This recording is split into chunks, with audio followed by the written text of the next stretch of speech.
Fred Film Radio from the 41st Torino Film Festival, specifically from the Torino Film Lab. I'm Angelo Acerbi here with Jessica Woodworth, the director of LUKA. Good afternoon. Good afternoon. Your film is part of the section dedicated to the Torino Film Lab because your film was developed through the script lab or the Yes. Torino Film Lab. Yeah. Your film has a huge link with Italy because it's Huge. inspired by the Tartar Steppe by Dino Buzzati, and it was shot in Italy. And it has a great style in terms of aesthetics and of direction too. So can you tell us something about the adaptation or the inspiration that Dino Buzzati gave you? Yeah. So my first chew on the book was when I was 18, confrontation one. You fall off a cliff. And it's a book full of enigma and mirrors, and you see yourself, even though it's so abstract. Mm-hmm. And you revisit the book a decade later, and then a decade later, and I'll stop there. And I had this very great hunger to adapt, and this was the natural choice. And the Adapt Lab was on the horizon, and I was between other films, and I thought it would be a great challenge to. Ambitious, but a great challenge to use this book as a point of departure, because I thought I've seen, of course, the Zurlini version of 1976, which is very monumental and very. It's a classic. The book is part of the DNA of the Italian people, and as well. So this is a big mountain to climb. But I thought I felt entitled because the book is outside of space, time, culture, geography, everything. And I thought this is also my book, and I felt comfortable with this, jumping off this cliff. And I love inside the book this innate sensuality, and I love the humor because I find it quite funny. I really do. And then I love this terror. The book is inhabited. My interpretation is this total terror in the face of the abysses that open up in the story. And I love the fact that the minute you start to understand something, it evaporates, it disappears. And I really, really wanted to preserve that on screen, that the moment you feel like you're arriving at some realization, something crystallizing, it collapses or it disappears in Etna fog, which was our case. And there's even if, as you said, the Trulini's version is completely different from yours, but there is a kind of similarity in terms of aesthetics because it's simple and essential.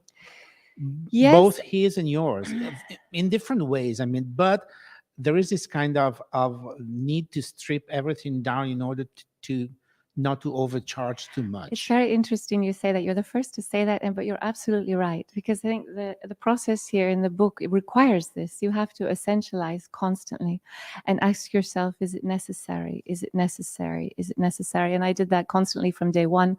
For example, color was not necessary for me. Blue is a total distraction. I didn't want any green. I don't want anything to do with brown. So black and white was naturally the vocabulary of the film.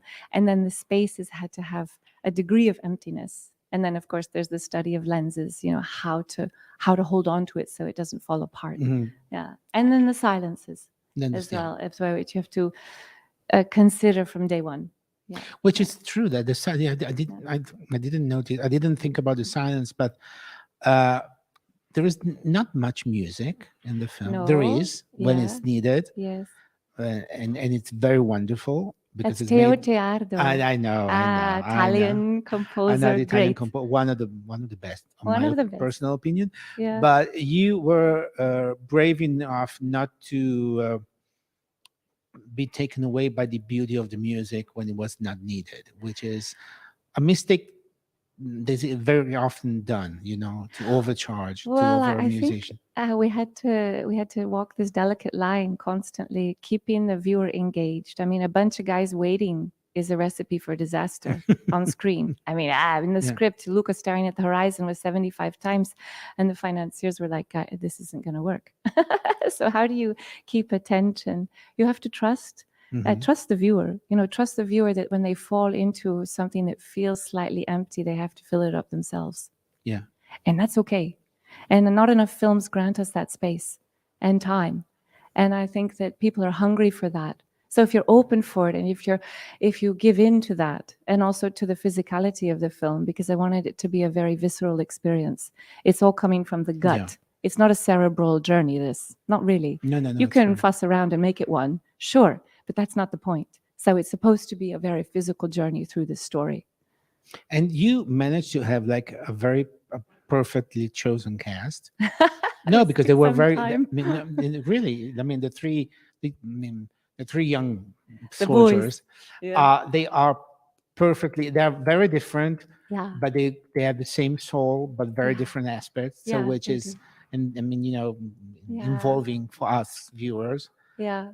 to know what is going to happen. And then another question, another thing I want to ask you besides casting is the location. Yes. So The location is so couldn't be anywhere it's else. astounding. It can't be anywhere else. And strangely, it was written for Armenia, and all the locations were chosen, and the whole film was ready to go, and war came in the form Oh, of the Azeris. So mhm. Azerbaijan and Armenia went to war. And then we had to move this whole massive ship to another location. And very naturally, I called our partner, Flaminio Zadra, the producer in Italy, in Rome, whom I had met at the lab. And I said, what do you think? And he said, well, what about Etna? Etna. And I thought, I had been there as a child and remembered sticking a stick in the lava and it bursting into flames. And little did I know. So Etna became the north. And I went there and I was following the collection of Sicilia in Computa, which is the sort of an architecture school of study about the 350 plus abandoned public works in Sicily.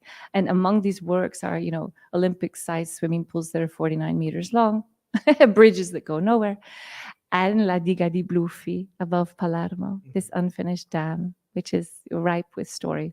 And when they finally realized that we weren't making an investigative documentary about corruption in Sicily, we had the authorization to shoot there. Which And gives the film this kind of fantastic yes, science fiction, yeah, because it's Dune, outside Star Wars, Dune. Yeah, people talk because about Dune. Yeah, it because was less it's exactly expensive than. far less expensive, I believe. But I think the budget for the shoes in Dune were the budget of this film. but then the feeling that this location, these places give us Yes. is exactly what you were saying. Yeah. So Emptiness. yeah. Time is still, and you're Yeah. there. You just wait for you don't know And what. waiting for what? And Yeah. it kind of gives kind of an existential feel to it, to make you think about. Well, that was my wish. To think maybe after the fact, maybe to carry away to open up some things and stir around some things and carry away a vague, strange memory. It's a disturbance. This is not the intent is not to appeal like so many films strive to do. It's really to wake up and startle and churn things a little, like Yeah. So this And is you have here. and those places actually are at the same time very beautiful and very disturbing in terms of not making you Uncomfortable. they're not safe, but with pleasure, but with pleasure. nonetheless. How long did you shoot? We had not enough days. I Like think, everybody? like everybody, I think about 33 and a half. Wow, Yeah, not so long. not so long, really. No. And we started on the hottest day ever recorded in the history of Europe near Siracusa in the Cave di Melilli. It was 48 degrees. And we ended on Etna. When did you shoot it? So 2 years ago. Oh yeah. I Yeah. remember. Oh, Yeah. I was in Sicily on holiday in August. I was all on really fire. very remember that. Etna was busy date, exploding pretty much every 3 days. Yeah. So we were standby there. It was part of the risk And factors so, of the just film. to close our interview, what's happening with the film? So the film is going around. Yes, we started in Rotterdam, and we have very, very fine festivals, surprising ones from like genre festivals, like Sitges, unexpectedly in competition there, and yeah, from Brazil to Latvia to Thessaloniki to, so some beautiful selections here and there. So it remains quiet. It's doing its quiet, slow journey, but that's fine. It's fine. Yeah. Well, thanks a lot to Jessica Woodworth, you. director of the film LUKA here in Torino for the Torino Film Lab section. I'm Angelo Acerbi for Fred the Festival Insider. Thanks a lot. Thank you.